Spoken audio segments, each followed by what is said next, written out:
अब हम आगे पढ़ते हैं। Chapter 2 flashback. दादी सिया को बड़े प्यार से निहार रही थी। उनकी आंखें नम थी। कुछ देर बाद दादा दादी सिया को लेकर ओल्ड कपूर मैंशन पहुँचे और ड्राइवर से कहा, सिया को अंदर लेकर चलें। ड्राइवर ने सिया को गोद में उठाया और बिला के अंदर ले गए। डॉक्टर निखिल दीक्षित वहाँ पहले से ही मौजूद थे। Nikhil Dixit group of Dixit empires का CEO है और साथ ही एक अच्छा डॉक्टर भी। निखिल की एज 26 साल, रंग गोरा, आंखें काली, मस्कुलर बॉडी, हाइट 6 फीट, तीखे नैन नक्श, काले बाल। निखिल की पर्सनैलिटी काफ़ी अच्छी है। निखिल कोई और नहीं, दरअसल कुणाल का जिगरी दोस्त है और फैमिली डॉक्टर भी। निखिल का इस दुनिया में कुणाल की फैमिली के अलावा कोई नहीं है। दादा दादी अंदर पहुँचे। उनके पीछे ड्राइवर सिया को गोद में उठाए अंदर आ रहा था। निखिल ने घबराकर दादा दादी से पूछा, क्या हुआ दादाजी, और ये लड़की कौन है?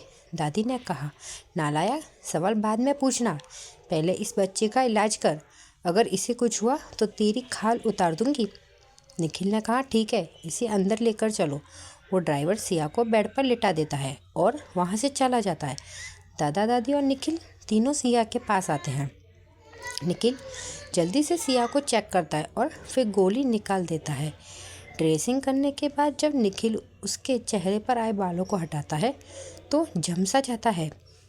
सिया थी ही इतनी खूबसूरत। निखिल बोलता है, वाओ, ये तो कोई एंजल है यार, ये कितनी सुंदर है।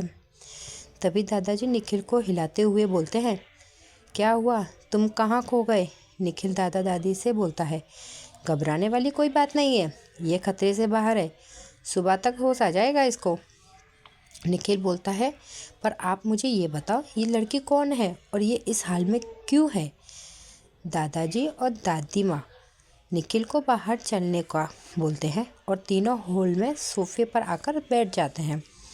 फिर दादाजी बोलते हैं, वो बच्ची सिया सिंह है। आज उसने हमारे लिए जो किया वो शायद कोई अपना भी नहीं करता। फिर दादाजी निखिल को शॉप के बाहर वाली सारी बात बता देते हैं। निखिल को शौक लगता है। वो दादा दादी पर गुस्सा करते हुए बोला, आप दोनों को कितनी बार बोला है, बिना बॉडीगार्ड के बाहर मत जाया करो, फिर भी आप वही करते हो। आज कुछ हो जाता तो फिर क्या करते आप लोग? दादा दादी बस चुपचाप निखिल की बात सुन रहे थे। वो जानते थे निखिल का उनके परिवार के अलावा कोई नहीं है। वो पहले ही अपना सब खो चुका है और वो उनसे बहुत प्यार करता है, इसलिए वो चुपचाप बैठकर निखिल की डांट खा रहे थे। निखिल ने फिर कहा, आप जानते हो ना, अगर ये बात आपके उस खड़ूस अड़ियल और गुस्सेल पोते को पता चली तो वो पूरा शहर सिर पर उठा लेगा। जानते हो ना कुणाल आपको लेकर कितना प्रोटेक्टिव है। कुणाल का ख्याल आते ही दादा दादी के फेस पर पसीने छूट गए। दादी जी ने निखिल को रिक्वेस्ट किया कि वो कुणाल को कुछ ना बताए और प्रॉमिस भी किया कि वो आगे से कभी ऐसा कुछ नहीं करेंगे। निखिल कुछ सोचता है, फिर मान जाता है और अपने मन में सोचता है, ये बात इनके इतने हल्के में लेने वाली बात नहीं है। हो ना हो ये कुणाल के किसी दुश्मन का ही काम है, मुझे पता लगाना होगा। फिर दादी एक सर्वेंट को बोलकर खाना लगाने को बोलती है। तीनों मिलकर डिनर करते हैं। निखिल दादा दादी को बाय बोलकर अपने घर दीक्षित मैंशन से निकल जाता है। दादी माँ दादाजी को उनके रूम में भेजकर सिया के पास चली जाती है और सिया के साइड में बैठकर उनके बालों को प्यार से सहलाती है। मन ही मन सोचती है, कितनी प्यारी बच्ची है और कितनी बहादुर भी। आज के ज़माने में कोई अपनों के लिए जान खतरे में नहीं डालता। तुमने तो हम अजनबियों के लिए अपनी जान जोखिम में डाल दी। हम हमेशा तुम्हारी आभारी रहेंगे बच्चा। दादी वही सिया के पास बैठे बैठे सो गई। अगली सुबह जब सिया को होश आया तो उसको कल रात की सब बात याद आ गई और वो डर के मारे चीखते हुए उठ गई। दादी ने जब सिया की चीख सुनी तो वो भी उठ गई और सिया को बोला, कुछ नहीं हुआ बच्चे, सब ठीक है। सिया ने दादी माँ की आवाज़ सुनी तो पीछे मुड़कर देखा तो दादी बैठी थी। सिया ने दादी को देखा तो थोड़ा रिलैक्स हुई और हक कर लिया। दादी को सिया पर बहुत प्यार आता है। वो सिया के सिर पर हाथ फेरती है। सिया दादी से अलग होकर और उनसे पूछती है, दादी आप और दादाजी ठीक हो ना? तभी दादाजी भी रूम में आते हुए बोलते हैं, हाँ बच्चे हम ठीक है, आप बताओ कैसा फील हो रहा है अब? सिया दादाजी को मुस्कुराकर जवाब देती है, मैं अब ठीक हूँ दादू। सिया के मुंह से अपने लिए दादू सुनकर दादाजी को कुणाल और कबीर की याद आ गई। फिर दादी ने कहा, बेटा आप कल से यहाँ हो, आपके घर वाले परेशान हो रहे होंगे। दादी की बात सुनकर सिया की आंखें नम हो गई। सिया को यूँ रोता देख दादाजी ने पूछा, क्या हुआ बच्चे? सिया ने कहा, दादी माँ हमारा इस दुनिया में कोई नहीं है, हम अनाथ हैं और ना ही हमारा कोई घर है। सिया इतना बोलते ही रोने लगी। दादा दादी ने सिया को अपने गले लगा लिया और कहा, खबरदार जो आज के बाद अपने आप को अनाथ कहा। आज से हम आपका परिवार हैं और हमें छोड़कर जाने का सोचना भी मत, वरना हम से बुरा कोई नहीं होगा। आज से आप यही हमारे साथ रहोगी। सिया ने भी उनकी बात मान ली क्योंकि उसके पास इस समय कोई रहने की जगह नहीं थी। फिर दादी ने कहा, आप अब फ्रेश हो जाइए, फिर नाश्ता करते हैं। सिया ने दादी को कहा, पर दादी माँ हमारे पास कपड़े नहीं हैं। दादी ने ये तो सोचा ही नहीं था। फिर कुछ सोचते हुए सिया को कहा, हम अभी आते हैं, और दादी वहाँ से चली गई। सिया ने दादू को कहा, दादू आप चलिए हम आते हैं। दादू ने हमें सिर हिलाया और वहाँ से चले गए। थोड़ी देर बाद दादी रूम में आती है। एक कुर्ता पजामा सिया को देते हुए बोलती है, हमने आपके लिए कपड़े मंगवा दिए, पर जब तक वो नहीं आते तब तक ये पहन लो। सिया वो कपड़े लेकर वॉशरूम में घुस गई, बिना ये देखे कि वो कपड़े उसके साइज़ के हैं भी कि नहीं। दादी माँ वहीं सिया का वेट कर रही थी। सिया जब बाहर आई तो दादी माँ सिया को देखकर ज़ोर ज़ोर से हंसने लगी क्योंकि वो कपड़े सिया की साइज़ से बहुत बड़े थे। सिया उनमें बहुत फ़नी लग रही थी। बड़े होते भी क्यों ना, जो कपड़े दादी ने सिया को दिए वो कुणाल के थे। कुणाल यहाँ आता रहता था। वो उसके और कबीर और निखिल के कपड़े यहाँ मौजूद थे। आगे की कहानी नेक्स्ट एपिसोड में। Thank you. Chapter 3 flashback. Siya और दादी दोनों रूम से बाहर आते हैं तो सिया सेकंड फ्लोर पर थी। जब उसने बाहर का नज़ारा देखा तो उसकी आंखें खुली की खुली रह गई।